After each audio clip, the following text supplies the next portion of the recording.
Am I the a-hole for telling my parents they can't have a relationship with my baby after they cut my brother off for being gay? I, 30 female, recently had my first child, a beautiful baby girl. My parents were over the moon when they found out I was pregnant and started acting like they were the most excited grandparents ever.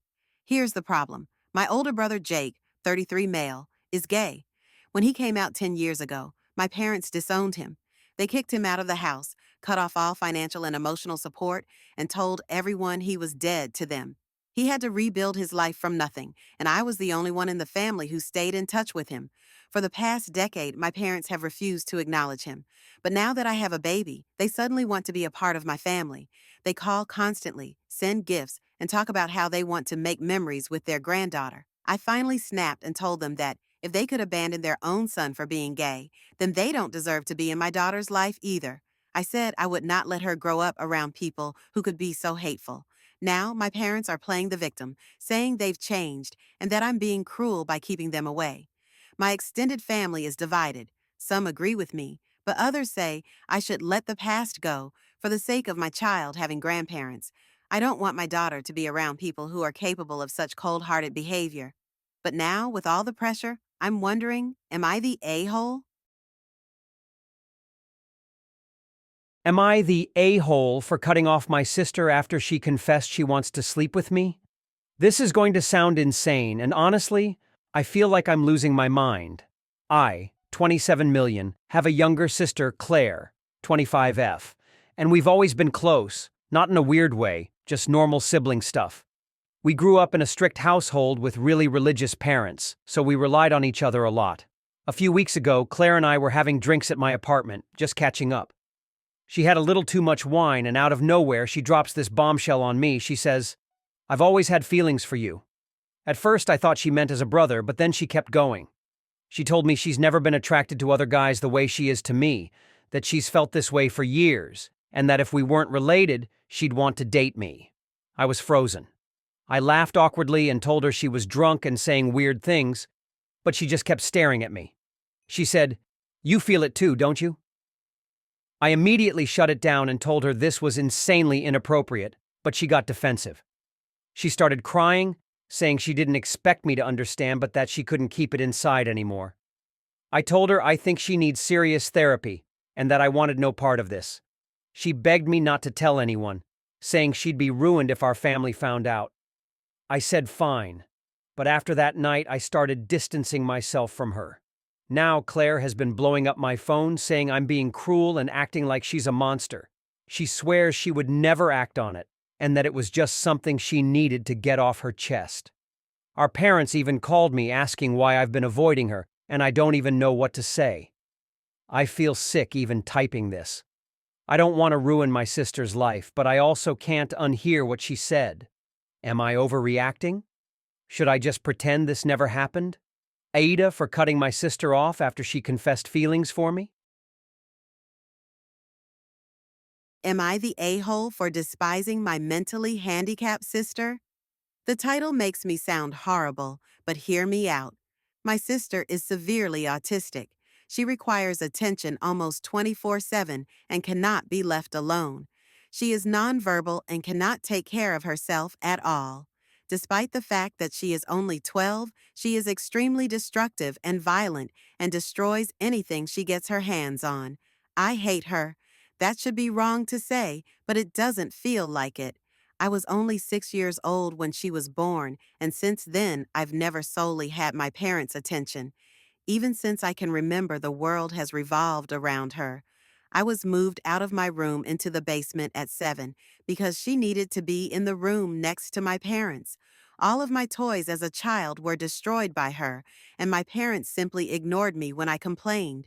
Even when I was 14 and she destroyed a Mac my school gave me, I was in the wrong.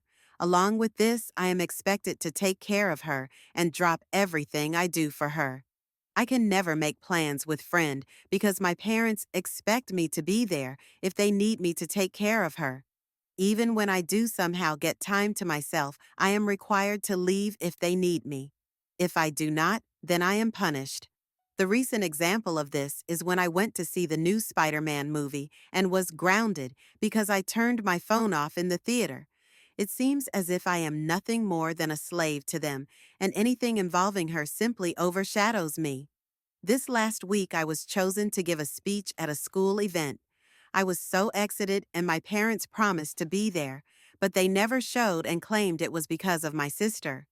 Anytime anything like this happens for me, they are too busy with her. I've held this in for so long, and it finally spilled out today. While talking about colleges with my father, he joked that I should get a degree that pays well, so when they're gone, I can take care of my sister.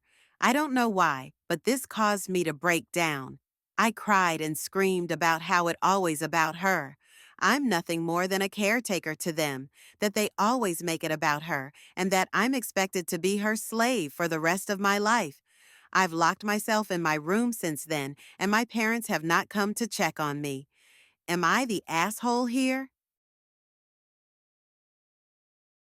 Would I be the a-hole if I said my co-worker's brother's death wasn't a tragedy due to how preventable it was? Last week has been quite a disaster for my co-worker, 30 female. You can call her Ali. But anyway, I remember her being confident and content the day we went into work. Her brother Rhett, 26 male, would end up falling off a roof of his house hours later. From what I've heard, he was conscious at the time of the hit and believed he was okay and that he felt fine, so he didn't call emergency services.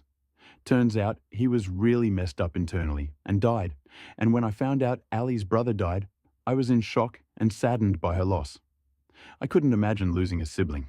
However, when I heard more information, I couldn't help but think he was reckless. What was he doing on the roof? Why didn't he just call for emergency services just in case? If that was me, I would have definitely have done that, especially knowing something like this could put my family through grief and sorrow if it ended fatally. It was unfortunate that they had to lose him, but when I think of tragedy, he's just not what I think of. Careless and reckless deaths don't belong in the same context of tragedy as other types of deaths. Now, I would never ever say this to Ali, but I've considered venting this to other friends or co-workers, but I just don't know if they would see my point or not. Many of the co-workers especially seem like the type who would disagree with my stance, but it only makes me feel it stronger in a sense. A reason why this would come off as asshole-type behaviour is that Rhett was a minimum wage worker from lower class income, and he may have just decided to let it go, because he was afraid of being in steep medical debt if he went to the hospital. I do see the point of how class would have an effect on his death, but I don't know if that was really his reasoning. I don't know him well, and I'm not a minimum wage worker. Would just simply venting to someone I knew who knew Ali, or Rhett, other than Ali, be out of line? Or is it okay? Am I the a-hole for cutting off my sister after she got pregnant with my husband's baby? I, 32 female, have been married to my husband, Jake, 35 male, for 6 years. We've been trying to have a baby for the past 3 years with no luck. It's been an emotional roller coaster, failed IVF, miscarriages, and endless disappointment. My younger sister, Emily, 28 female, has always been close to me, and I trusted her completely. She even comforted me during my hardest moments, saying she wished she could take away my pain. Well, turns out she did, by sleeping with my husband and getting pregnant herself. I found out in the worst way possible. My mom invited the family over for dinner, and Emily announced her pregnancy with a huge grin on her face. Everyone was excited, congratulating her, until she dropped the bomb that Jake was the father. I thought it was some kind of sick joke, but when I looked at Jake, his face said everything. He admitted to the affair and tried to say he didn't mean for it to happen. I completely lost it. I screamed at both of them and stormed out. Emily had the nerve to call me later and say that she didn't plan this, but she and Jake had fallen in love. She actually expected me to understand. My parents are divided. My dad is furious with them, but my mom is saying that a baby is a blessing and that I should try to forgive for the sake of the family. Jake has been trying to contact me, saying he wants to explain and that we can work through this. I don't even know what there is to explain. I filed for divorce the next week and cut off Emily completely. Now my mom is calling me heartless for refusing to even acknowledge my future niece-nephew. She says I'm tearing the family apart by refusing to be civil. Am I the a-hole for cutting them both off completely and refusing to have anything to do with the baby? Thanks for watching. Comment this emoji if you watched till the end.